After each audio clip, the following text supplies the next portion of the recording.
Je sais combien t'as acheté, tu fais une très belle opération. Tu sais, moi, je m'en moque, je suis à la retraite bientôt. Si je m'implante pas là, je m'implanterai autre part. Donc, ça prendra du temps, mais nous, on n'est pas pressés. Ok. Donc maintenant, tu fais une belle opération, c'est ok.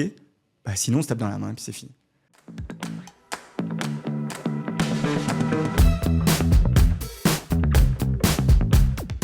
Bonjour à tous, salut Seb. Salut. Vous êtes sur la chaîne YouTube du Cercle. Aujourd'hui, on a décidé de faire une petite vidéo pour échanger, discuter entre marchands sur l'entrepreneuriat, sur l'activité de marchand de biens, sur notre métier, et de vous partager ça. Et puis, on va se poser des questions en toute simplicité, transparence. Et l'idée aujourd'hui, c'est de parler un peu des meilleures opérations qu'on a fait. Donc, je voudrais avoir un peu, toi, peut-être les 3-4 meilleures opérations que tu as fait, que tu puisses nous les raconter un peu.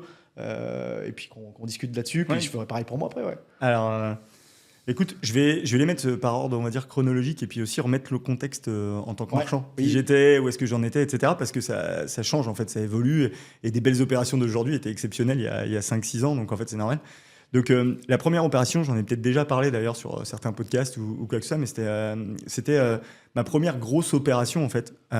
Et cette opération, elle vient, à l'époque, je fais beaucoup de locatifs. Je commence je démarre le marchand de biens. J'avais dû faire 2 ou 3 OP, tu sais, des flips. J'en parlerai après. Comment sur des petites sommes, tu sais, avec des petites marges. Alors, attention, tout est relatif, mais des marges allant de 30 à 50 000 euros. J'en avais fait 2 ou 3. Et arrive un très bel immeuble, parce que par contre, en locatif, j'attaquais déjà quand même des gros dossiers. Des gros volumes. C'était en quelle année Alors cette année, on est en 2024. C'était avant Covid, largement. Ça devait être en 2016, je pense. 2016. Ouais, Okay. 2016. Ouais. Et j'attaque un truc pour aller le voir en locatif, un immeuble de 20, je sais plus si c'est 27 ou 28 lots.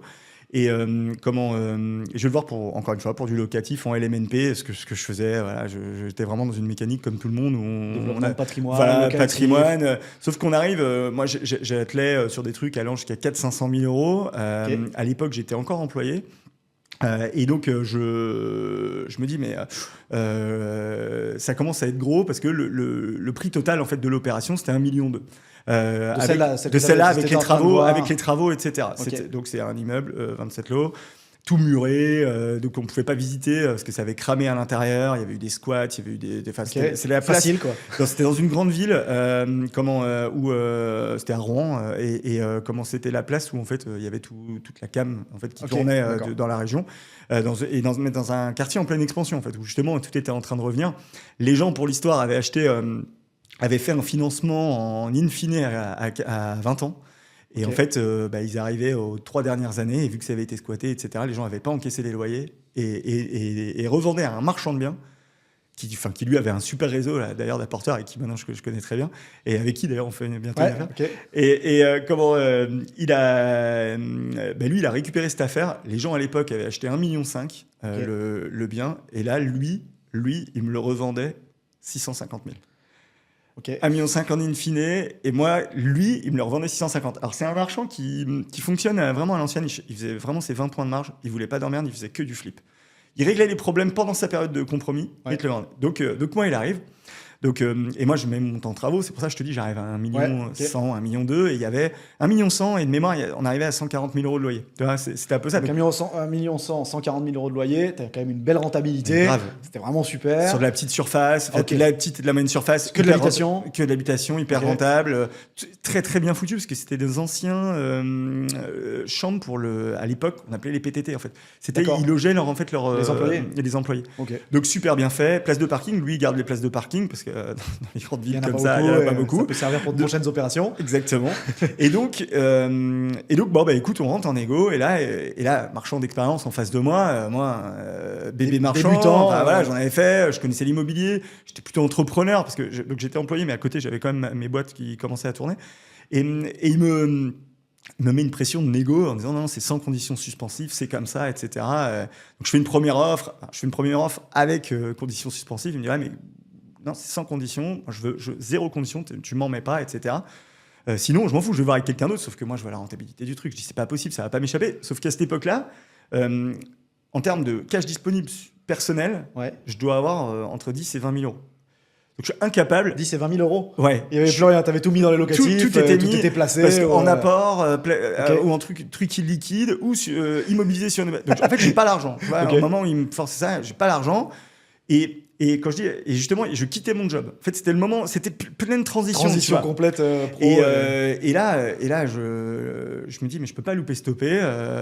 Et donc, on commence à... Et je dis, quelles conditions suspensives je peux mettre pour me dire, ok, je mets pas de conditions, sauf celle-là, parce que celle-là, j'ai pas le choix. Et en fait, je me rends compte que lui, il avait géré toute la colonne Enedis, et on était obligé de créer un local, local technique, qui allait prendre du temps, et c'était Enedis qui devait gérer, etc.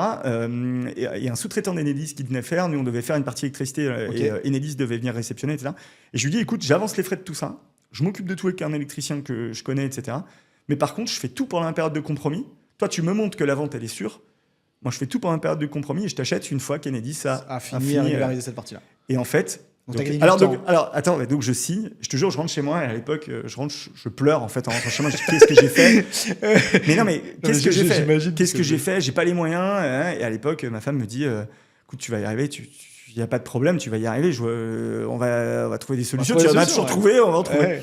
Et donc, déjà, moi, pur technicien quand même, donc je suis ingénieur bâtiment de base, donc je vais direct dire, il faut que je règle le problème d'Enedis. Sauf qu'en fait, mon vrai problème, il n'était pas là. Justement, c'était la condition d'attendre et tout. Et quand t'es dedans, tu te rends pas compte du vrai problème. Exactement.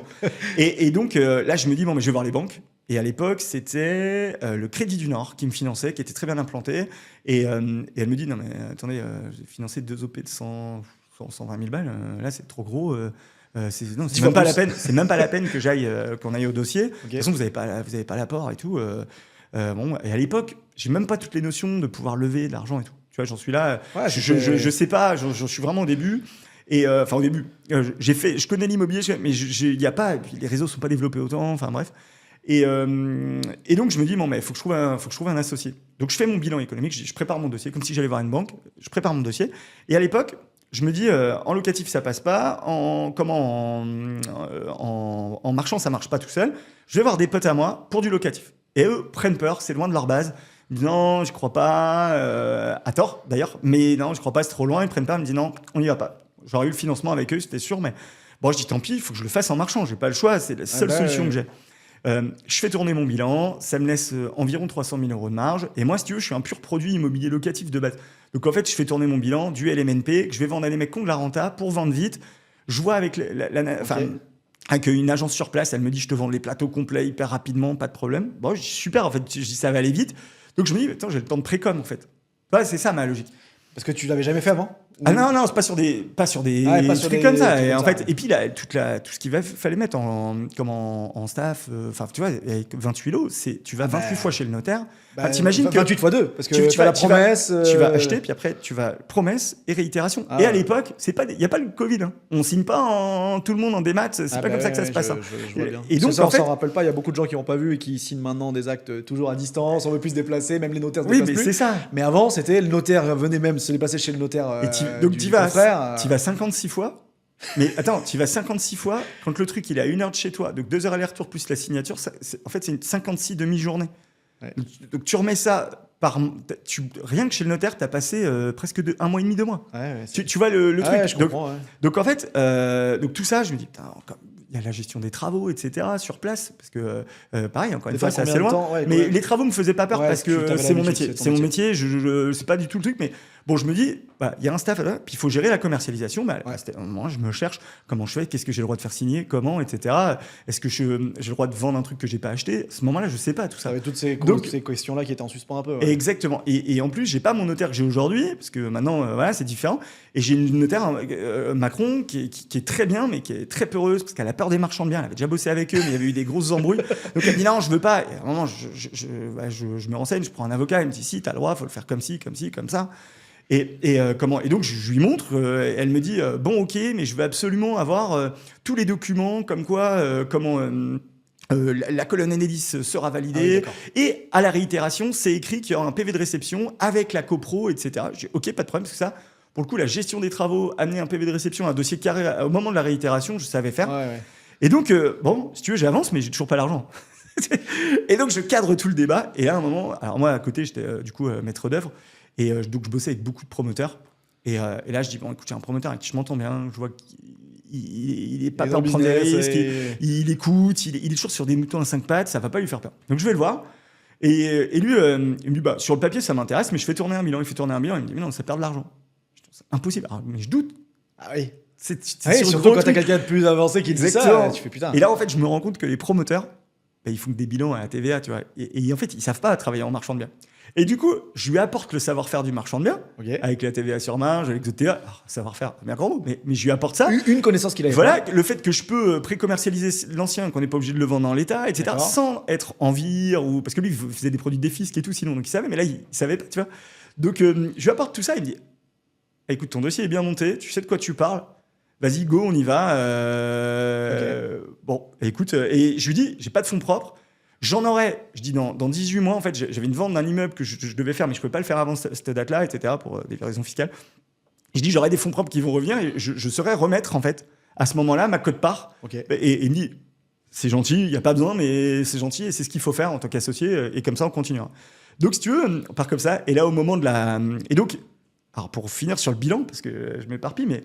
Et lui, il dit, mais par contre, du coup, maintenant, avec ton bilan, moi, je gagne pas 300, en fait, je gagne 650. Je dis, mais comment c'est possible que tu gagnes 650? Mais il dit, mais moi, je vends jamais à ce prix-là, en fait.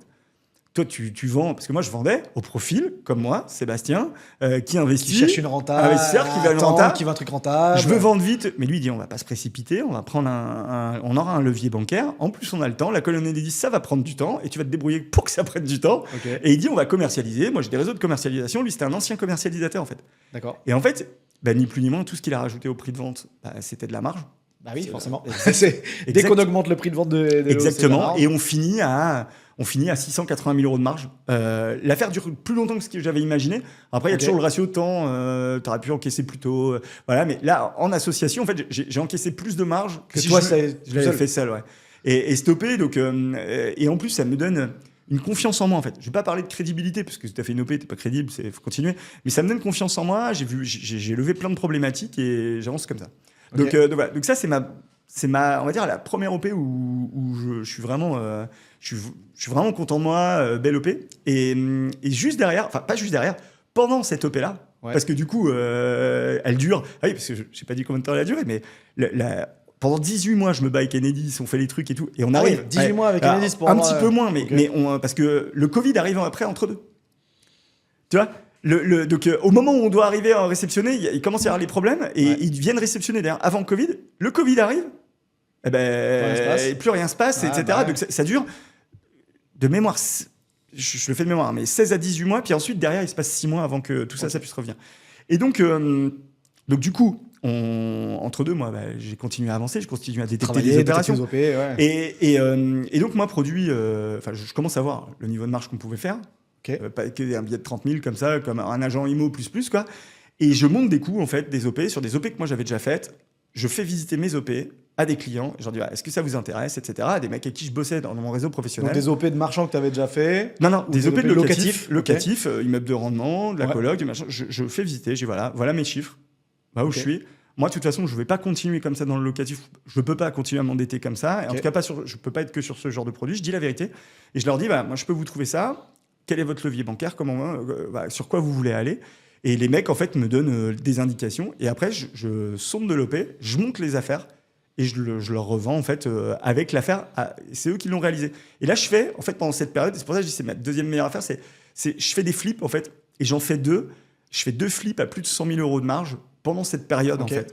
Et sur des produits vraiment C'était simples. quoi du produit Un IDR, une coloc, pas compliqué. donc un immeuble de rendement. Il y avait des travaux pour l'acheteur final après à faire, Exactement. mais tu avais préparé le dossier. C'est ça, on avait en fait le dossier, j'ai amené la banque locale, j'ai amené les locataires en fait, parce qu'on avait un réseau de locataires suite à l'école qui savaient venir, et après à eux d'entretenir le truc, j'avais mon réseau d'artisans, mais par contre, j'ai pas mené l'opération pour eux, t'as pas le droit de le faire. Hein. Ben, Je les ai laissés réaliser, je leur ai donné toutes mais les clés, tout t'avais préparé, montré. et voilà. Et ça aussi, c'était pareil, c'était période avant Covid ou Covid. Exactement. C'était encore une période où ça marchait quand même plutôt très bien. Ouais, les financements étaient faciles. Les en fait. financements étaient plus faciles. C'est quand même plus compliqué maintenant, ce type d'opération.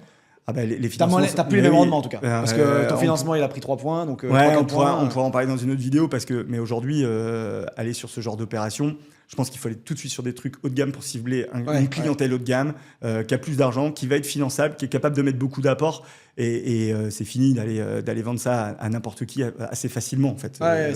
Ça, c'est plus le même produit. Donc c'est pour ça que je mettais dans le contexte.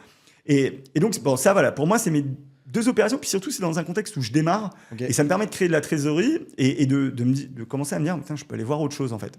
Et pendant cette période, donc je fais ces opérations et bah, justement sortie de Covid en mois de juillet ou août pendant le Covid.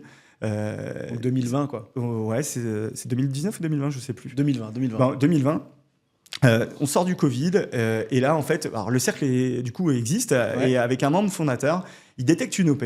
Pareil, on est encore en mode locatif, tu vois, et un truc à vendre 850 000 €, 115 ou 118 000 € de loyer, donc super bien, des beaux commerciaux et des beaux professionnels. Un peu vieillot, mais bien loué depuis longtemps, avec des assos. Belle renta quand même. Belle renta. Donc voilà, le truc n'est pas encore sur le marché. En tout cas, il est en off. Ouais. Et il m'appelle, il me dit bon, de toute façon, je peux pas y aller tout seul en locatif. Ça te tente bah, je dis peut-être en marchand, on peut regarder, on fait une renta, on se rend compte qu'on peut le revendre à la renta 1 250 000, 1 million 3. Tu vois, c'est l'objectif de base. Et banco, on y va. Et là, l'acquéreur dit ok, mais c'est sans condition suspensive de financement et vous achetez dans 6 mois max. Derrière, celles qui vont à les notaires, c'est un notaire, enfin, c'est des gens qui sont dans le milieu, ils backent le truc.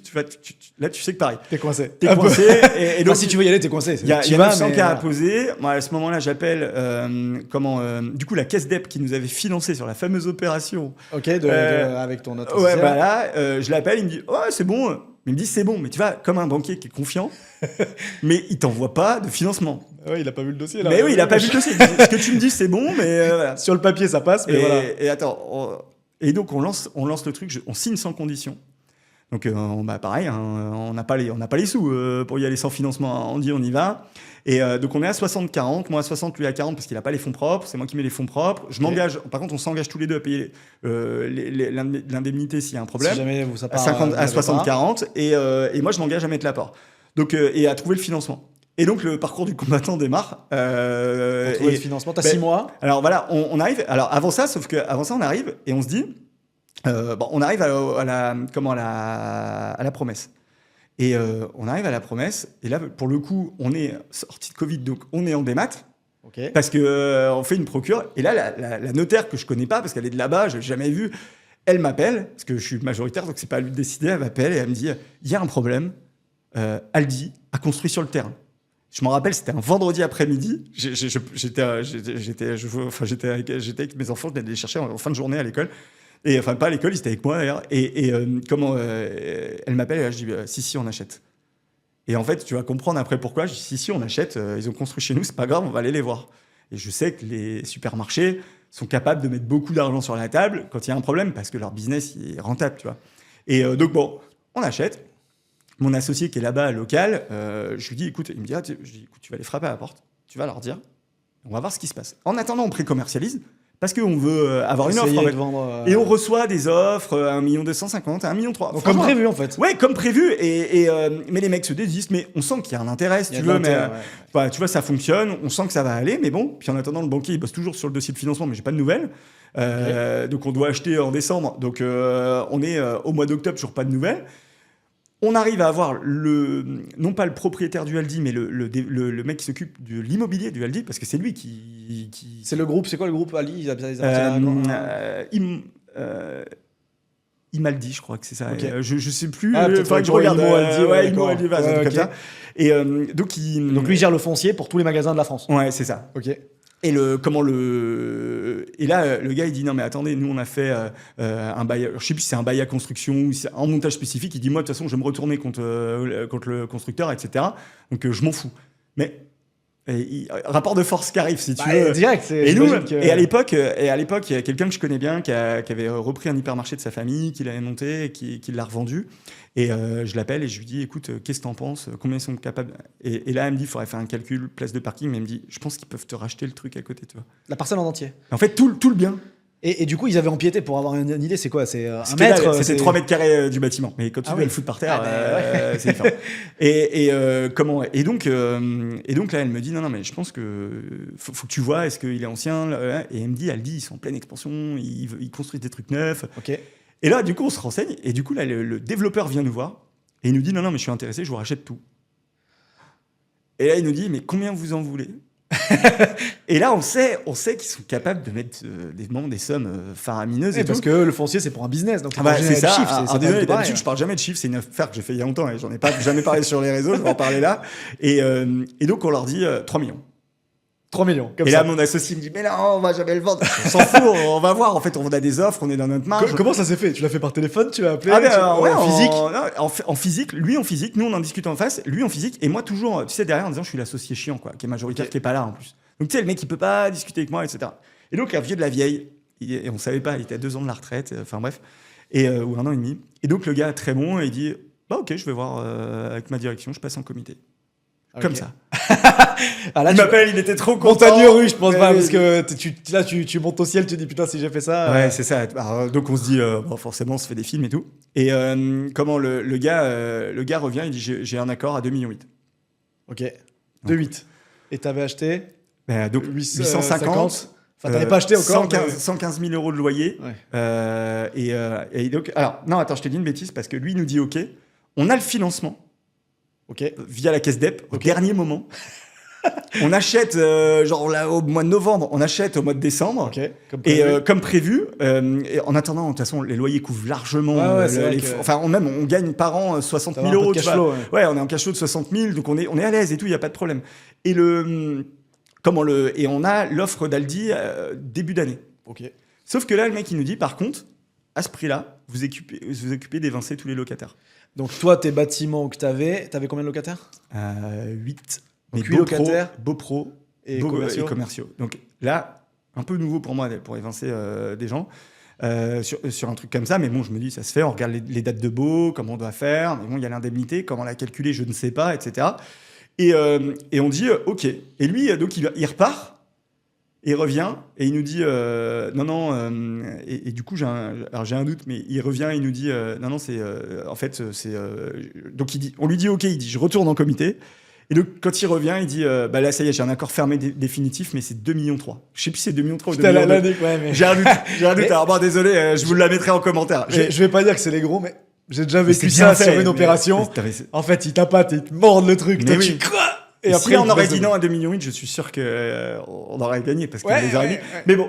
Et là, moi, du coup, je dis non à 2,2 millions. Et mon associé me dit, mais non, on peut pas dire non, on peut pas dire non. J'ai dit non, je suis pas d'accord. Ils nous ont dit 2,8 millions. Moi, j'ai l'impression de me faire avoir. Donc, on monte un rendez-vous. On arrive. Donc, les notaires, lui, le développeur, excellent. Très bon. Très gentil, déjà, au départ, on boit un café. Et après, par contre, quand on se met autour de la table, la nuit commence. Et là, lui, il dit, à un moment, je dis non, moi je suis pas d'accord. Je dis tant pis, on va faire notre OP, nous c'est rentable, on n'est pas pressé. Et à un moment, il me dit bon, je sais combien t'as acheté. Et au début, on se voyait depuis le début. Et là, il me tutoie, il me dit je sais combien t'as acheté, mon grand. Et il dit ouais, ça se voit pas, je fais 1m92, donc il m'appelle mon grand. Et il me dit je sais combien t'as acheté. Tu fais une très belle opération. Tu sais, moi je m'en moque, je suis à la retraite bientôt. Si je m'implante pas là, je m'implanterai autre part. Donc ça prendra du temps, mais nous on n'est pas pressé. Ok, donc maintenant tu fais une belle opération, c'est ok. Sinon on se tape dans la main et puis c'est fini. On sort avec mon associé, là, il m'a dit non, tu peux pas, c'est bien. Et puis, on dit oui. Dit oui. Donc, je sais plus, quand je vous le mettrai en commentaire. Et on dit oui, et l'affaire démarre. Sauf que, du coup, à ce moment-là, on sait pas trop combien ça va nous coûter d'évincer les locataires. Donc, on s'est dit, en gros, le cash flow qu'on a, le temps qu'on va prendre, on savait qu'on en avait pour 2 ans à gérer l'OP. Tu vois, et donc, en fait, on lance toutes les choses, etc. Donc, au départ, négo avec eux. Donc, ça se passe bien, les gens sont sympas. Et là, il y a un vrai retour d'expérience. De partir, ouais, en fait, le truc est un peu vétuste, ils en ont marre, mais sauf que c'est des assos et des commerces qui allaient trop mal après le Covid, en fait, en plus. D'accord. Donc, sauf que les mecs, ils pensaient qu'ils allaient tous toucher. Voilà. Donc, en fait, les beaux pros, c'est assez facile. Du coup, on prend une expertise, le mec, il nous fait le truc, on envoie courrier à avocat, on dit, c'est tel prix, de toute façon, sinon vous êtes sortis. Et en fait, les mecs, à la fin, ils acceptent. Et je te dirai après le montant global que ça nous a coûté. Par contre, les assos, c'est complètement différent. Parce qu'ils ont des baux Et en fait, ceux qui devaient partir vite, on leur donne le congé, machin, c'est assez facile. Ok. Par contre, ceux qui et puis ont une indemnité en fait pour qu'ils se déplacent, on leur paye le déménagement, ça se passe bien. Enfin, Ouais, on leur c'est trouve, plutôt des on leur petites trouve, sommes. on leur trouve des endroits. On tape à la mairie et tout. Franchement, on a vraiment Vous avez bossé fait le le taf, sujet. quoi. Ouais, on a fait le Bah, taf. c'était l'essentiel de l'opération, en fait. Mon associé de là-bas, il faisait plein d'OP, etc. Beaucoup en locatif. Et d'ailleurs, au début, vu qu'il était absorbé par son locatif avec beaucoup de travaux, on s'en est mal occupé la première année. Tu vois, en toute honnêteté. Donc on a perdu 1 an, je pense, dans cette opération. Et après, on s'est mis un peu le feu parce qu'on avait que 2 ans de financement, tu vois. Ouais. Et on s'est dit, ça va aller. Puis en fait, Ah quand bah c'est ouais. très expliqué, non, c'est très court. Et, Ça va vite, ça va vite. et donc, en fait, on s'est mis la pression. D'ailleurs, ça a même chauffé un peu entre nous deux, en toute honnêteté. C'était un mec super. Enfin, c'est un mec super.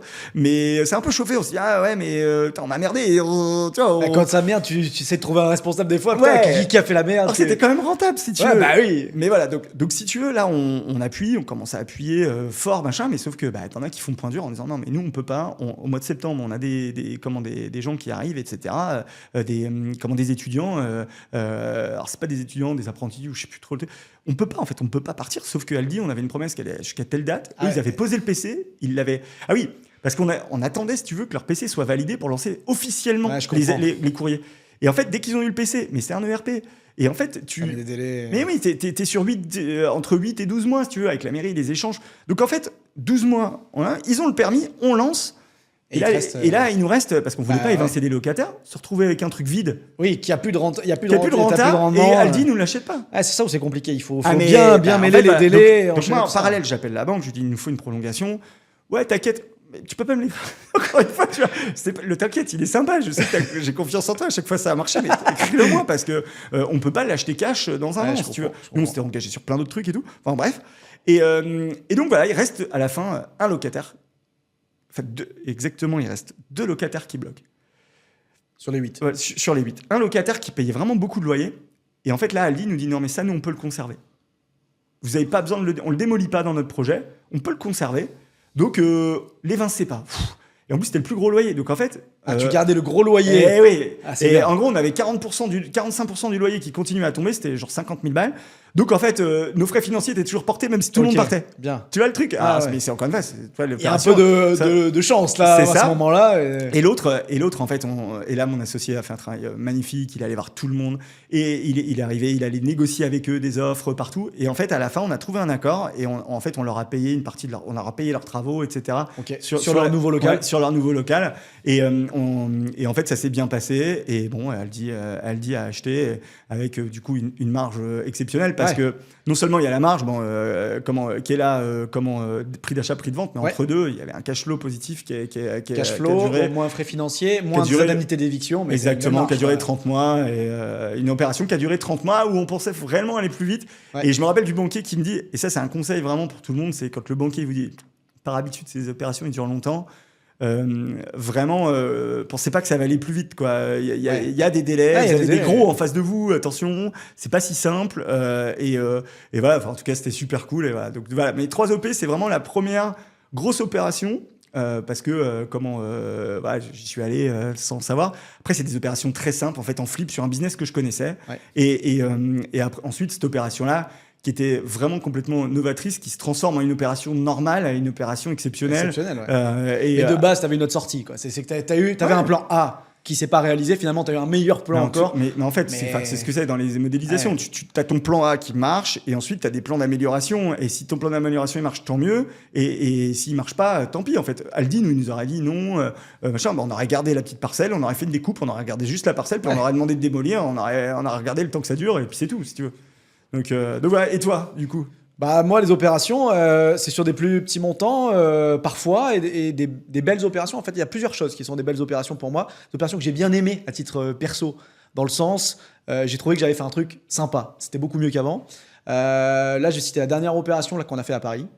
C'était des chambres de service, assez vétustes, pas très bien isolées, bien placées dans le 16e. J'en ai déjà parlé sur la chaîne, on les a montrées, etc.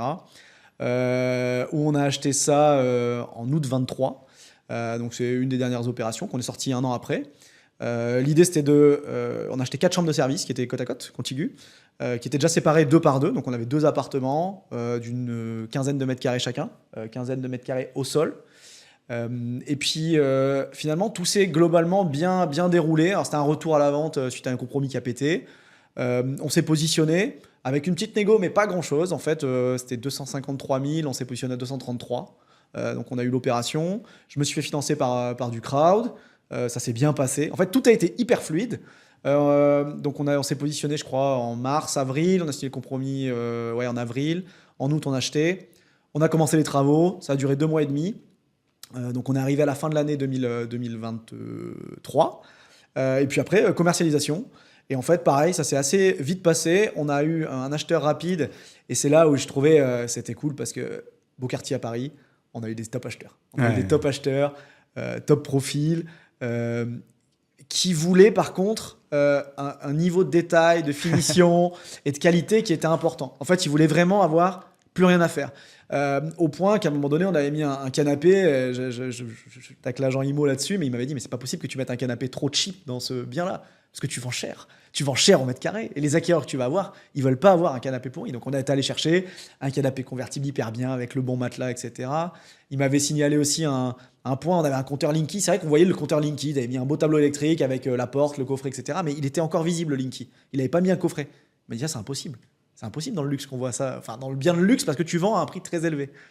Et en fait, on a amélioré le bien avec notre agent immobilier, avec nos acheteurs qui étaient très satisfaits du niveau de prestat et du niveau de finition. Et on a pu vendre pour la première opération, enfin la première des 2 logements, vraiment très cher au mètre carré. J'ai plus les prix en tête. Je crois qu'on est de l'ordre de 22 000 au mètre carré. C'est vraiment très très cher. Puis, ce qui est cool, c'est les opérations. C'est une opération où tu n'as pas de couac. Ah ben là, il y en a pas eu, ou quasiment pas. Ouais. C'est exceptionnel. Parce que en fait, tout était clean. On a eu même des bonnes surprises. C'est-à-dire qu'on avait un soubassement au niveau de notre mansard. Et en fait, ils avaient mis une cloison et on a récupéré en fait la surface qu'il y avait dans le soubassement. On a pu gagner. Et ça peut paraître bizarre pour des gens qui ont des grandes maisons, des grands terrains, etc. Mais à Paris, le moindre demi-mètre carré ou mètre carré se valorise tellement cher qu'en fait, c'était des points de marge qu'on a découvert le premier jour de la démolition, en fait. Ouais. J'étais là, je mets les équipes en place, ils arrivent, ils commencent à démolir, ils mettent 2 coups de masse. Benjamin vient voir, je mets la tête. Ok, direct que j'ai sorti le mètre, j'ai dit il y a combien ? Boum, gain de marge. Ouais, ça, et donc c'est super bien fait et ça a déroulé vraiment très très très bien. Acquéreur sans condition de financement, donc on a pu revendre vite, solder le prêt sur la première des 2 lots qui étaient vendus. Oui, donc frais financiers bas. Frais financiers, t'as plus que dalle. Des acquéreurs où t'as pas peur au financement. En fait, du coup, ça va c'était vite, sans il n'y a pas de condition, DIA. Pas de DIA à Ouais. Paris. Donc on a signé de mémoire, je veux pas dire de bêtises, je crois que c'était le 14 décembre, la promesse. L'acquéreuse, elle devait être en vacances après. Elle repartait dans sa famille en Italie, etc. Je dis, on signe quand vous revenez en janvier. Et non, je prends encore 15 jours de vacances. Bon, on a signé mi-janvier, quoi. Donc, en fait, on a mis 1 mois entre la promesse et l'acquisition. On aurait pu direct faire une vente. Il y avait un point, c'était que c'est une acquéreuse qui avait une nationalité italienne. Et les fonds transitaient de l'Italie. Et donc, du coup, pour les banques françaises, par lesquelles elle devait faire financer, pas financer, mais transiter l'argent, elle demandait d'avoir un contrat, donc la promesse de vente, pour justifier les histoires de fonds, trac-fin, etc., pouvoir justifier qu'il y ait besoin des fonds et le rapatriement en France. Donc c'est ça qui a fait du délai, sinon on aurait pu faire une vente directe, effectivement, parce qu'il n'y a pas de DIA sur des lots de copro à Paris, enfin ça dépend quels immeubles, etc. Ouais. Mais voilà, au global. Et ça s'est bien fait. Et après sur le deuxième, on a eu un peu plus de temps pour le commercialiser, mais on a commercialisé et on était capable de maintenir notre prix en fait. Des fois en fait on va aller très vite, j'aurais pu baisser le prix, on l'aurait vendu encore plus vite. Non, mais puis on en parlait il y a peu de temps, c'est-à-dire que des moments, enfin voilà, quand tu n'as plus de frais financiers autour de ça, ou Oui. tu es couvert par un loyer, ou tu prends ton temps. Enfin, c'est un peu l'opération de tout à l'heure. Exactement. C'est-à-dire que l'opération elle peut durer 3 ans, c'est pas très grave. Tant que Exactement. tu n'as pas de fonds propres d'immobiliser, parce que tu les as récupérés sur la première vente, et que c'est couvert soit par un loyer, ou du coup, vu que tu n'as pas de frais financiers parce que tout est vendu, tu as le temps d'attendre et de maintenir un prix de vente haut. Quand tu vas chercher ces prix de vente hauts, c'est dur. C'est dur. C'est dur, ça prend plus de temps. Ça prend plus de temps sur le marché, parce que là, on était début 2024, enfin courant 2024. C'est vrai que les vannes du crédit étaient un peu moins ouvertes, les acquéreurs plus difficiles, etc. Mais l'agent IMO, il a trouvé un acquéreur. On n'a quasiment pas baissé le prix. Il y a eu une petite négo, mais très faible. Et on a pu vendre. On a fait une marge à plus de 6 chiffres. On a une marge à 34-35% dans Paris, sur des petites surfaces, sur des petits budgets parisiens. Parce qu'en fait, je suis plutôt le plus petit marchand parisien de tous les marchands, quoi. Ouais. Et ça, c'était une top opération.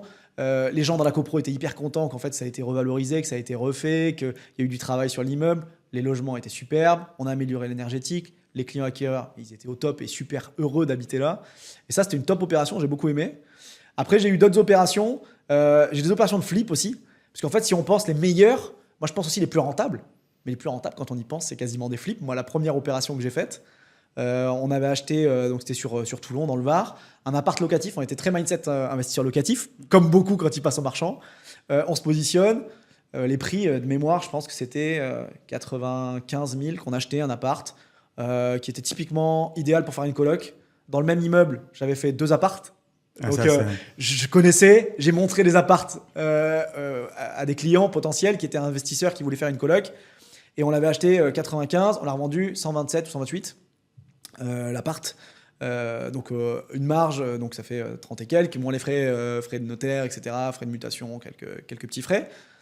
Sauf que ça s'est fait en une semaine. C'est-à-dire que j'ai acheté, une semaine après, je revendais. Et donc la rentabilité sur les fonds que j'ai investis, mais ça, c'est là, elle est incroyable en fait. Bah, c'était d'ailleurs un peu en toute honnêteté, il y a avant Covid ou même juste après, c'était la stratégie la plus efficace sur laquelle il fallait appuyer fort. Et encore une fois, en marchand, ça évolue. Aujourd'hui, c'est plus du tout ça. Et je dis pas qu'on peut pas le faire, attention, parce qu'il y a toujours beaucoup de marchands qui continuent à en faire. Mais c'est pas la stratégie sur laquelle il faut appuyer fort en se disant ça va marcher quoi qu'il arrive. C'est plus compliqué aujourd'hui que ça l'était. Ça serait beaucoup plus compliqué. Je suis pas sûr que je ferais la même marge. Je pense qu'il faudrait peut-être porter un peu de travaux. Il faudrait aller plus loin. Où je me positionnerais peut-être pas sur cette opération-là. Mais je savais qu'en fait j'avais déjà des acquéreurs. Donc c'est pour ça que j'y suis allé. Mais c'est vrai que si on parle à meilleur en termes de rentabilité sur fonds propres par rapport au temps que ça a duré, bah là c'est 15 jours et puis on fait 30 000 balles de marge. Tu dis ça c'est énorme. Mais si je reprends tes opérations. En fait, tu as des opérations, toi, ça a duré 30 mois. Alors, tu as fait une grosse marge, mais elle a duré 30 mois. Je suis entièrement Par rapport aux fonds investis, tes flips ont été peut-être plus rentables. Alors, quoi qu'il faudra en trouver beaucoup et tout le temps, tous les jours. Mais on fera une vidéo là-dessus sur les objectifs et tout. Mais il faut allier les deux, en fait. Exactement. C'est ce qui fait que tu rentres du résultat chaque année, parce qu'il faut se payer, il faut consolider ses fonds propres, etc. Mais il faut aussi des opérations qui poussent pour avoir une visibilité dans ton business, en fait. Parce que quand tu n'as pas de visibilité, tu te forces à modéliser pour faire la bonne affaire. Enfin, c'est horrible, ça. Je suis bien d'accord. Mais du coup, ça montre qu'il y a quand même plein de choses différentes qui peuvent être faites. On n'est pas marchand et on fait que ça ou on fait que ça. Parce qu'il faut s'adapter au marché, il faut s'adapter au moment où on est, à son évolution, à son niveau de cash. Et la dernière opération que je voulais mentionner, c'est celle qu'on fait ensemble à Toulon. On a aussi monté. Alors, elle n'est pas finie à l'heure où on tourne cette vidéo, mais elle est quand même plutôt bien débouclée. On est plutôt serein. C'est une opération d'immeuble où il y avait 9 appartements, des greniers, des locaux commerciaux, et qu'on fait à la découpe avec un autre immeuble en parallèle. Et en fait, c'est une opération où de suite, j'ai senti que moi, c'était quand même assez gros pour moi. Je me suis associé. C'était un peu un challenge, parce que c'était la première fois que je faisais ce type d'opération-là, de division, etc. Et en fait, je pense que c'est une belle opération, parce que j'ai eu, dans ce cas-là, beaucoup de travail. Donc sur la première, c'était plutôt celle que je disais à Paris, c'est joli, c'était beau. La deuxième, c'était rentable. Et celle-là, c'est vraiment le travail divers et varié que j'ai pu faire et les différentes coordinations. Des locaux commerciaux, du squat. Il y a des locaux commerciaux, il y a du squat, il y a de l'impayé, il y a du syndrome de Diogène, il y a des petits travaux, de l'urbanisme, de la mairie, trouver les acquéreurs, la commercialisation. Si on peut mettre une petite photo que tu as là, justement des l'appart, logements, de l'appart dans la vidéo, ça va être sympa. Et du financement aussi, on a fait des choses un peu diverses et variées. De la sauce. C'est hyper cool, et donc ça c'est une belle opération pour la complexité que j'ai réussi à résoudre, tu vois. Et donc moi c'est un peu ces différentes opérations là que je trouve sympa. Sur la marge, sur celle-là, je pense qu'on va se situer entre 3 et 400, on va dire, en fonction des ventes des derniers lots. Donc c'est une belle opération. Ce qui était cool moi sur Stoppé, ce que j'ai aimé, c'est que chaque lot, on était obligé d'avoir une stratégie différente, en fait. Complètement. Quand on analysait, tu vois, parce que moi en plus je suis pas allé là-bas, mais du coup on avait les tableaux. Alors là c'est loué pas cher. C'est ça. Avec quelqu'un, on ne sait pas si on va pouvoir lui dire de l'évincer. Là, c'est loué plutôt normalement. Voilà. Là, c'est impayé. Là, c'est squatté. Donc, en fait, le niveau de prix, le niveau de truc, non, mais c'est assez ouf. On a même vendu à des membres en vente à terme pour que eux fassent leur opération de marchand. Parce que nous, on ne peut pas, c'est trop loin. On ne pouvait pas y être tout le temps. Et en fait, pareil, il faut que ça aille vite, quoi. On a vraiment. Il y a tout. On a tout fait, quoi. Les locaux commerciaux, il y en avait des très petits, très bien loués, des très grands, très mal loués. Finalement, c'est vendu en bloc. Les apparts locatifs, on avait des T4 et des T3 transformés en T4. Mais en fait, du coup, on les a vendus presque au même prix, qui étaient vides. Il y en avait des loués, comme tu disais, mais qui étaient rénovés, d'autres pas rénovés. C'est ça. Les combles. Donc voilà, il y a encore plein de trucs qui sont en cours. Mais là, on est à une période où on a sécurisé plus que le montant de notre acquisition et de notre prix de revient. On est quasiment que sur de la marge. Et c'est là où on parlait, il va nous rester sûrement des lots en stock, parce que ce sera des lots loués peut-être, où on va aller faire des évictions progressives, on verra, ou au départ des locataires, mais certains ça va être compliqué. Donc on aura peut-être que de la marge qui sera du non-cash, mais un on pourra actif, peut-être refinancé, ce sera un actif avec des loyers.